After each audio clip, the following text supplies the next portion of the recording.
आइए भक्तों, एक बार फिर से हमारे दर्पण ज्ञान गागर यूट्यूब चैनल में सभी भक्तों का स्वागत है। जय श्री राधे, जय श्री कृष्णा। मित्रों, बंधुओं, आज का यह प्रसंग बहुत ही मार्मिक और ज्ञानवर्धक है। मित्रों, आज का प्रसंग है, कौन है मनुष्य का सबसे बड़ा शत्रु। तो बंधुओं, वीडियो को शुरू करने से पहले हमारा आपसे विनम्र निवेदन है, यदि आपने अब तक हमारा चैनल सब्सक्राइब नहीं किया है तो प्लीज़ हमारे चैनल को सब्सक्राइब कर लें और इस वीडियो के अंत तक बने रहें। देखिए मित्रों, एक नगर में एक बहुत गरीब ब्राह्मण रहता था। वह इतना गरीब था कि कभी कभी उसके परिवार को भोजन मिलता था, कभी उसका परिवार भूखे पेट ही सो जाया करता था।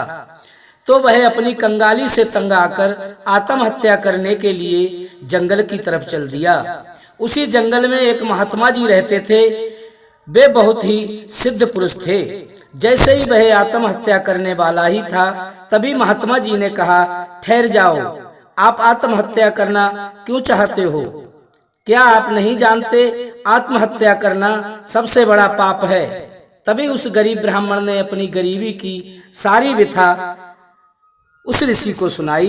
तभी उस चमत्कारी संत को उस ब्राह्मण की दुख भरी कहानी सुनकर दया आ गई। उस ब्राह्मण पर दयालु होकर महात्मा जी ने अपने तपोबल से 4 दीपक उत्पन्न किए और ब्राह्मण को देते हुए बोले, इन दीपकों से तुम अपनी गरीबी दूर कर सकते हो।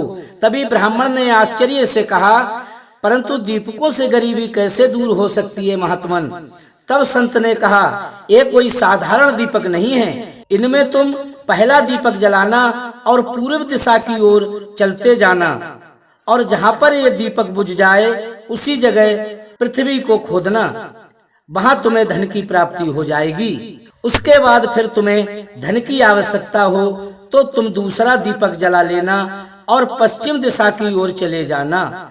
जहां वो दीपक बुझ जाए उसी जगह की जमीन को खोदना, तुम्हें अवश्य ही वहां धन मिलेगा। और फिर भी तुम्हें धन की कमी लगे तो तीसरा दीपक जला लेना और उत्तर दिशा में चले जाना, और जब ये दीपक बुझ जाए तो उस स्थान को खोद कर देखना, तुम्हें वहां भी अपार धन संपदा मिलेगी। और अंत में वे संत उस ब्राह्मण से बोले, हे ब्राह्मण, अब तुम्हारे पास ये चौथा दीपक और चौथी दिशा शेष रह जाएगी, किंतु तुम्हें ना तो ये दीपक जलाना है और ना ही उस दिशा की तरफ जाना है। यदि तुमने ये चौथा दीपक जलाया और उस दिशा में जाने का प्रयास किया तो निश्चित ही तुम्हारा विनाश हो जाएगा। इसीलिए तुम ना तो ये दीपक जलाना और ना ही दक्षिण दिशा की ओर जाना। इसके बाद उस ब्राह्मण ने संत को प्रणाम किया और चारों दीपकों को लेकर अपने घर लौट आया। और अगले ही दिन उसने पहला दीपक जलाया और पूर्व दिशा की ओर चल दिया। मित्रों, जैसे ही वह एक जंगल में पहुंचा, वह दीपक बुझ गया। बंधुओं, वहां की खुदाई करने पे उसे धन से भरा एक घड़ा मिला। मित्रों, उस ब्राह्मण ने सोचा, पहले मैं अन्य दिशाओं का धन प्राप्त कर लेता हूँ, फिर यहाँ का धन ले जाऊंगा। बंधुओं, इस तरह से वह गरीब ब्राह्मण उस धन से भरे घड़े को झाड़ियों में छुपा देता है और दूसरा दीपक जला लेता है और दूसरे दीपक को जलाकर पश्चिम दिशा की ओर चल देता है। मित्रों, एक गुफा में जाकर वह दीपक बुझ जाता है। जैसे ही वह ब्राह्मण उस जगह की खुदाई करता है तो उसे वहां एक बहुत बड़ा बक्सा मिल जाता है, जो कि रत्न जड़ित आभूषणों से भरा हुआ होता है। ये सब देखकर ब्राह्मण की आंखें चौंधिया गईं। अब तो उस गरीब ब्राह्मण की खुशी का ठिकाना ना रहा।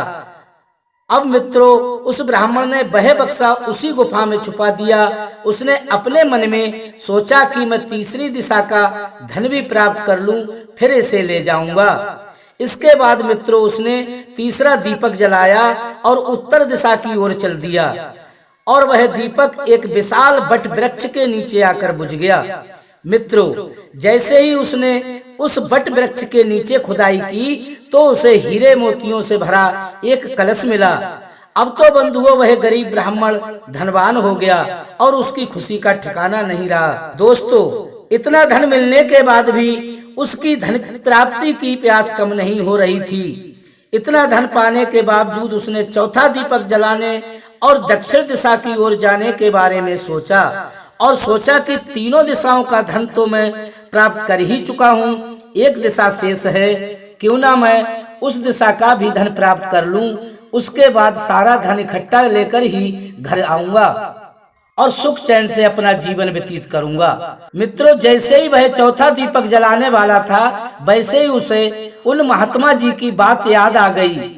उन्होंने कहा था कि हे ब्राह्मण, चौथे दीपक को कभी मत जलाना और ना कभी दक्षिण दिशा में जाना, क्योंकि यदि तुम वहां गए तो निश्चित रूप से तुम्हारा विनाश अवश्य हो जाएगा। मित्रों, अब वह लालची ब्राह्मण मन में विचार करने लगा कि निश्चित रूप से इस चौथे दीपक के बुझने के बाद वहां पर अपार धन अवश्य मिलेगा। इसी कारण उस महात्मा ने मुझसे दीपक जलाने से मना कर दिया है। शायद वह महात्मा उस धन का उपयोग स्वयं करना चाहता है, लेकिन मैं उस महात्मा को ऐसा नहीं करने दूंगा। मैं ये चौथा दीपक जलाकर और चौथी दिशा में अवश्य ही जाऊंगा। जहां पर भी ये दीपक बुझेगा उस जगह की खुदाई करूंगा और सारा धन ले आऊंगा। अब मित्रों, उस ब्राह्मण के मन में लालच उत्पन्न हो गया। उस लालची ब्राह्मण ने वह चौथा दीपक भी जलाया और दक्षिण दिशा की ओर चल दिया। मित्रों, चलते चलते वह दीपक एक आलीशान महल के सामने जाकर के बुझ गया। जैसे ही दीपक बुझने के बाद उस लालची मनुष्य ने महल का द्वार खोला और महल के अंदर जाते ही धन की तलाश करने लगा। उसने महल के कमरों की तलाशी लेना शुरू कर दी।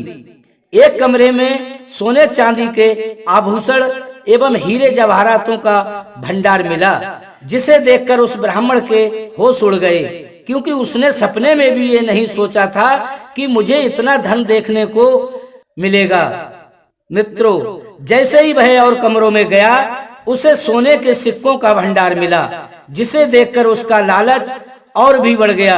अब कुछ और आगे बढ़ने पर उसे चक्की चलने की आवाज सुनाई दी। दोस्तों, वह ब्राह्मण आश्चर्यचकित होकर उस कमरे की तरफ गया। उसने देखा कि एक वृद्ध आदमी वह चक्की चला रहा है। उस ब्राह्मण ने पूछा, बाबा, तुम ये चक्की क्यों चला रहे हो और तुम यहाँ कैसे पहुँचे?